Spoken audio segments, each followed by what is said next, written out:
Happy Friday. I assume that you are all typing furiously as you write your hometown essays. But I wanted to talk about what we're going to be doing for the rest of the semester. So we're moving toward a workshop, and I wish that we were doing this in person. It's so much easier to explain, and I think it's a more worthwhile experience having conversations based upon a piece of writing. But we're going to do the best we can. So basically, within the syllabus, the original syllabus, before things got a little mixed up, you'll note that your workshop letters come out to 175 points. So this is a large chunk of your grade. You're responding to each other in a way that I hope is helpful. And in a creative writing workshop, and again, I understand this isn't a creative writing class, but this is still a creative writing project.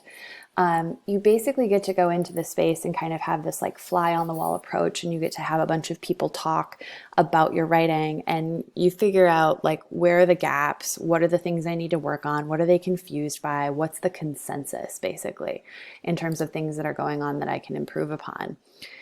So here under the syllabus for pure workshop letters, the days that we're doing workshops, so this is from here until the end of the semester, you're going to write a letter basically to each person who's being workshopped on a given day. So if you go under syllabus, and I don't have the revised syllabus up right now, but next to workshop on a given day, it will have between 2 and 3 students.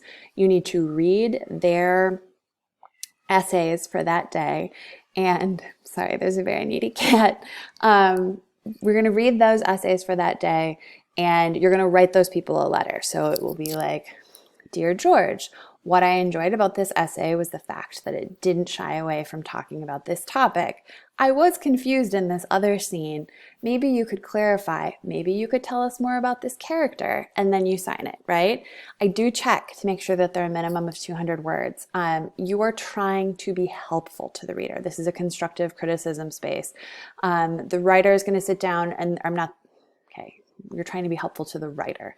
So when the writer sits down to revise for the final portfolio, it's really not helpful to have a bunch of like bland sentences that are like, I liked it, good job. Those are important. We want to tell them what they're doing well, of course, that they can ultimately say like, oh, people really like this, so I'm not going to touch that part because I think that's working well. But ultimately, how can I take this thing and get it to the next level? So the nature of the workshop, it's just kind of strange. You sit there, fly on the wall, listen to other people talking, and you get to observe as they discuss your essay. So these are generally like a pass fail. Sometimes I do half credit, but usually I'm looking for basically you to meet the criteria of the assignment and following the directions and having it in on time and making an earnest and respectful effort to be helpful. So I always say, there's like this in class, it's like the don't be a jerk clause when writing these. You want to be imagining what it's like to receive that letter. Not all of us are creative writers. In fact, the vast majority of us aren't. So how can we be helpful to this person? And also turning in a piece of writing and sharing it with 25 people, I think it's really hard. And some of us are writing about things that are personal and are tied to our families. And so we want to be as kind and gentle as we can without being like, this was dumb, why did you do that? Or why did you behave this way in this situation? Like, that doesn't help them, right? You could say, as a reader, I struggled with character motivation there, or I didn't understand the reasoning behind doing this thing. Could you explain it to me? As opposed to just like, why did you do that? So thinking about how to be thoughtful, respectful, and ultimately the primary goal is to help them. So how do you write a letter? What the hell? What are you going to write about? You have no idea what to write about. Well, you go under helpful documents, where all of the most helpful things in the world are. And I've created this document called How to Make Workshop Work for You. Come on, download.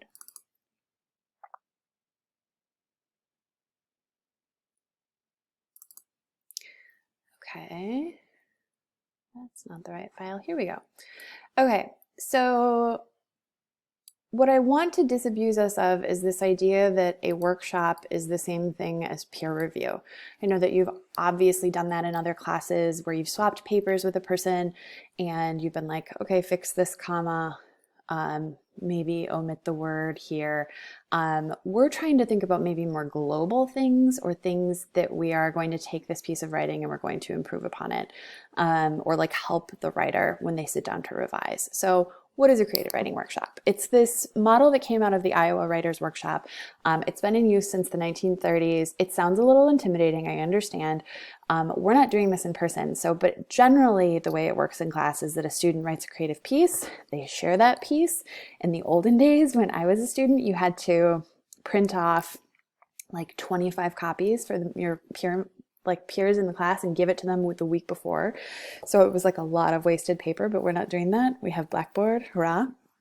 Anyway, so they sit down, and the way that they used to do it was if you were the writer, you couldn't talk. It was like you had to wear like a dunce cap, the cone of shame. You couldn't speak at all, and you had to listen to other people speak.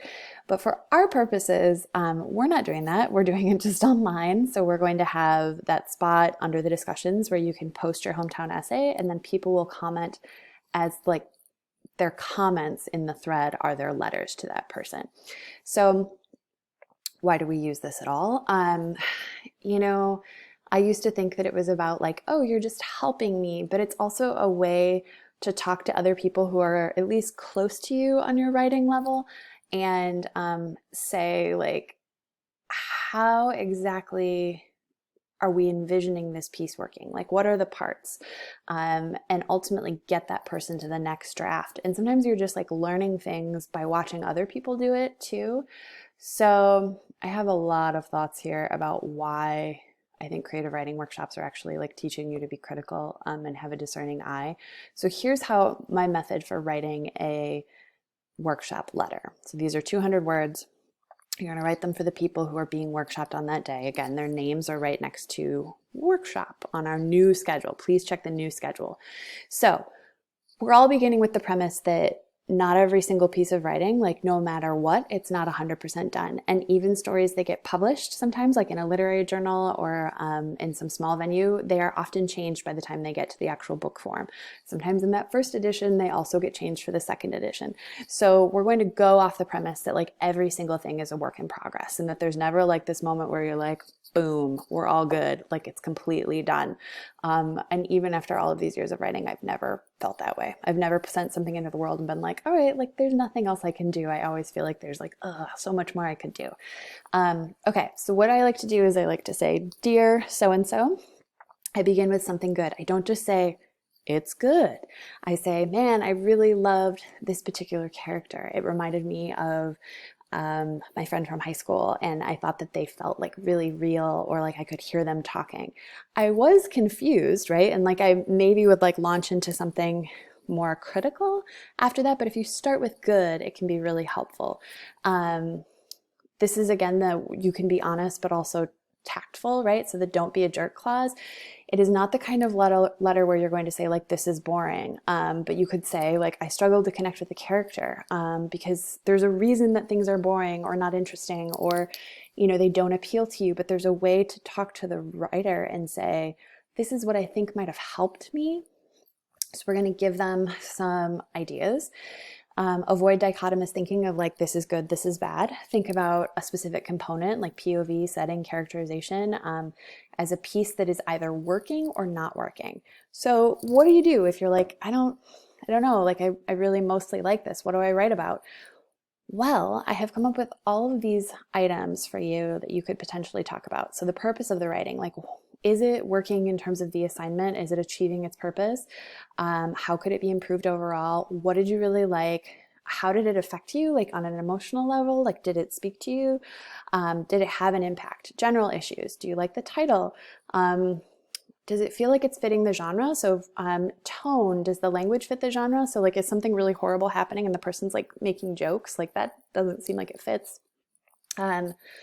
How is the opening scene? Does it like pull you in? Is the setting apparent? Like, can you tell exactly where you are? Is the writer invoking a number of senses and helping you to use the imagination? Is the language interesting or captivating? Does it feel too predictable? Are you like, yeah, I knew exactly what was going to happen? And I would have liked a little bit of surprise. And again, we're not writing fiction. We don't need it to be like, dun, dun, dun, this is the space where we learn who did it. Sometimes the surprise can come from just like, I mean, some of the ways that Lacey Johnson sees the world, I think, are really not always how I see the world, and she can be really surprising. And so, or there are moments when like maybe I imagine like her idea about justice might be different than it is, but like maybe your perspective is the thing that's unpredictable, or that we're like, wow, that's a unique take. Questions with dialogue, I highly would recommend that if you're writing dialogue, you break it up and you have like, in most of what we've read, new dialogue has been a new sentence. So it's like a new paragraph, new paragraph, new paragraph, so that it doesn't all get bundled up into those into like one giant paragraph where you're trying to figure out who's talking where. I have a ton of stuff here though in general, just for ideas. So questions about like, how exactly are these letters going to be assessed? Like when Jennifer's looking at them, like what is she looking for? Is it talking specifically about how the writing is effective? What does the critic identify as areas for improvement in the text? Please don't talk about just one thing. Like at the very minimum, I want you to be talking about two things that you have ideas wise for the writer. How can they improve upon this piece? Have you spent a sufficient time describing that what area specifically they need what areas they need improvement upon? Do they offer specific suggestions? Like maybe you might want to try this. Let's see. Direct references to the text, like, so it's not just like a bland, like, I don't like your language, right? Like you could say, this is an area that I really struggled to understand what you were talking about. And are you being respectful and supportive? Like, again, back to that don't be a jerk clause. I think that's all that I have. But if you have other questions for me, or if you're not sure, just let me know. Again, these are really like, these should be easy points. If you turn them all in by the deadline, if you're being respectful, if you're making an attempt to talk to them about a couple of areas for improvement, and I will actually go ahead and edit this document so that I'm letting you know that I'm expecting you to have two things that you're at least talking about, so that it's not just a random general statement. Meaning the word count, that's really good. So 200 words. And I do check those things because I've definitely had students just turn in a sentence, and I want to make sure that I'm being fair across the board. So, all right, I think that's it. If you have questions for me, shoot me an email. I'm happy to help. Bye.